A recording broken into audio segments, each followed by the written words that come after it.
के पास जाता है और कहता है, यह तो सांप का काटा हुआ है, इसे बचाने के लिए मुझे तुरंत इसका जहर चूस कर निकालना पड़ेगा। नागराज अपने होठों से उस लड़की का जहर चूस लेता है। थोड़ी देर बाद वह लड़की ठीक हो जाती है। नागराज कहता है, मैम अब आपको कुछ नहीं होगा। लड़की जवाब देती है, मेरा नाम फ्लोरिडा है, आपने यह सब कैसे किया? अगर वाकई में मुझे सांप ने काटा था तो मैं आपकी शुक्रगुजार हूँ मिस्टर। नागराज बताता है, मेरा नाम नागराज है, तुम्हें सांप ने ही काटा था और मैं अभी दिखाता हूँ। वह अपनी सीट के नीचे से एक सांप निकालता है और कहता है, यह देखिए मिस फ्लोरिडा, यह दुनिया का सबसे जहरीला सांप है। फ्लोरिडा हैरान हो जाती है। नागराज उस सांप को अपनी जेब में डाल लेता है और कहता है, लेकिन मुझसे जहरीला कोई नहीं है। कुछ देर बाद दोनों शिकागो स्टेशन पहुंच जाते हैं। स्टेशन के बाहर 777 नागराज से कहता है, नागराज तुम इस रेस्टोरेंट में मेरा इंतजार करो, मैं वैक्सीन से मिलकर आता हूँ। 777 थ्रिल हाउस क्लब पहुंचता है, जहां वह एक सिक्योरिटी गार्ड की मदद से वैक्सीन से मिलता है। 777 कहता है, वैक्सीन मेरा नाम वास्को है, मैं डॉन को भरतनाट्यम सिखाना चाहता हूँ, तुम मेरी क्या मदद कर सकते हो? वैक्सीन उसे एक लॉकेट देता है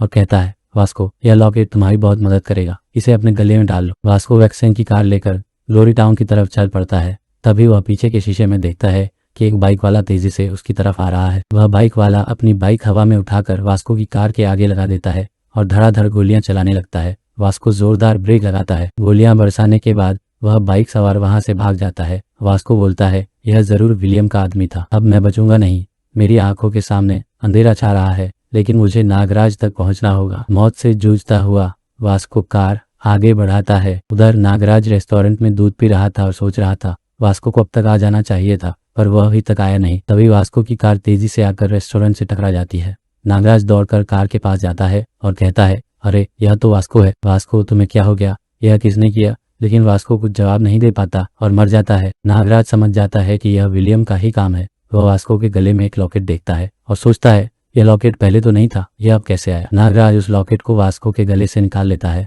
तभी पुलिस की गाड़ियों की सायरन की आवाज आने लगती है। नागराज सोचता है, मुझे यहाँ से तुरंत निकलना चाहिए।